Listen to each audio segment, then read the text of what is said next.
oleh Allah Subhanahu wa taala. Amin. Itu ya. Oke. Silakan. Iya. Enggak, nanti dulu.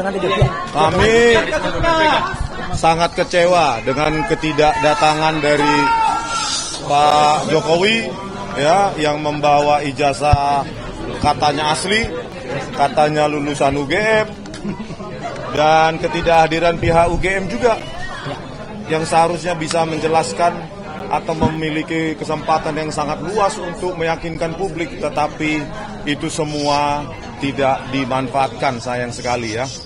Dan pada kesempatan ini memang kelihatan pihak Dirtipidum itu kalah telak, ya, kalah telak dalam arti bahwa menunjukkan nggak usah ijazahnya Pak Jokowi dalam versi analog, versi digital pun tidak berani menunjukkan kepada kami dalam monitor. Betapa menakutkan fakta itu kepada Pak Dirtipidum. Dan tadi ya kami telanjangilah habis-habisan ya. Laboratorium forensik Bareskrim terpaksa kami telanjangi, bukan karena kami benci, tetapi kami menginginkan forensik yang bermartabat, independen, tidak diatur, tidak dimanipulasi. Bahkan tidak, Kapolri pun harusnya tidak boleh punya otoritas mengatur hasil dari forensik.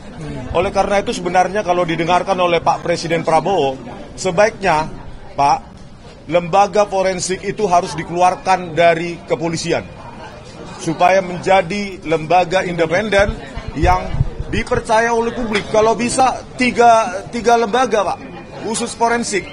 Jadi Kapolda, Kapolri, atau atasan-atasan mereka itu tidak bisa mengintervensi, mengatur-ngatur hasil seperti kasus Jessica Wongso.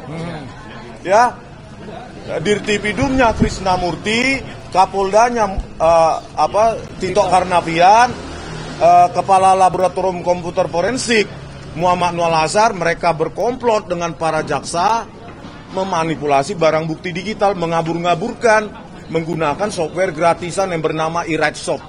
Itu software gratisan dipakai oleh laboratorium forensik.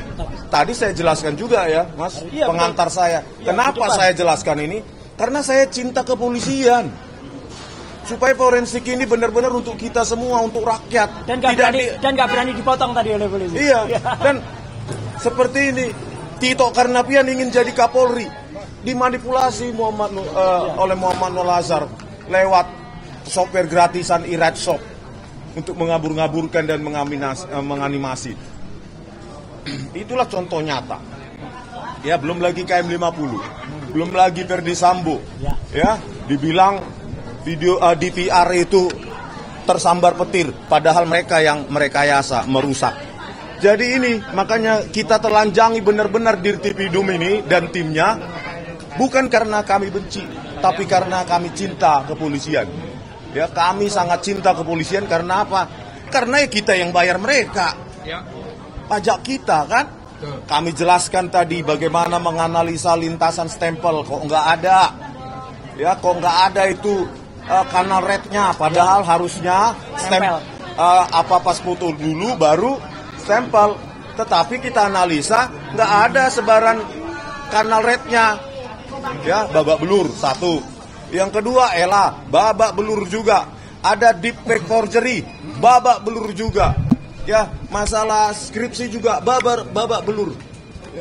Yang mengatakan, yang disimpulkan secara prematur, lembar pengesahan skripsi Joko Widodo hanya diraba, dirasakan ada cekungan, disimpulkan hanya hand press dan letter press, dan nggak bisa dijawab hari ini. Jadi kapan kesimpulannya disampaikannya, Bang? Kesimpulannya pasti kalah telak gitu. Ya, apapun hasilnya, karena memang tadi sempat Dirtipidum melirik saya ke belakang waktu saya merepresentasikan, seolah-olah memohon ampun Bang. Seolah-olah ya? Iya, seolah-olah ampun Bang, cukup lah Bang, jangan kulitin terus Bang, ampun Bang. Jadi Biro Wasidik menyampaikan kapan menyampaikan kesimpulan dari gelar. Ya, kapanpun itu, saya kira Karwasidik harus fair. Ya, banyak sekali celah-celah yang mengatakan bahwa kesimpulan dari forensik Bareskrim Polri yang diumumkan oleh Dirtipidum itu sangat-sangat prematur.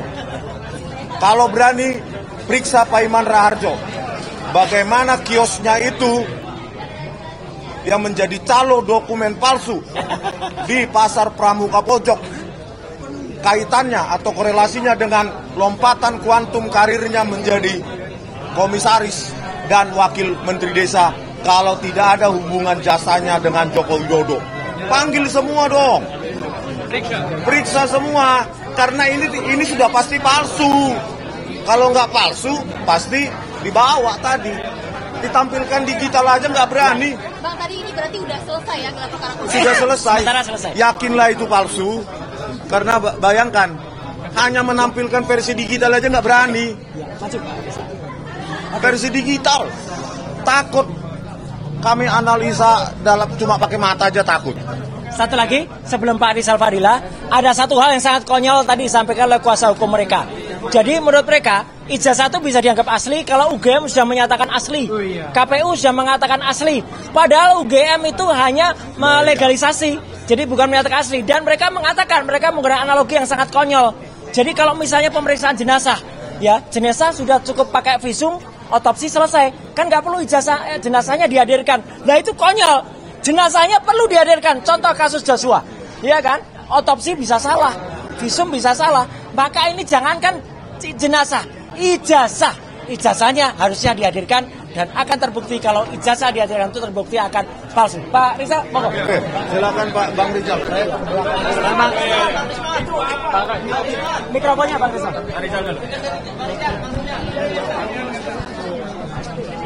Satu lagi, itu ada banyak tuh mikrofon. Sambil ini aja, Pak. Nggak pulang nanti, Pak. Ya, Assalamualaikum warahmatullahi wabarakatuh. Ini Bang, pegang Bang.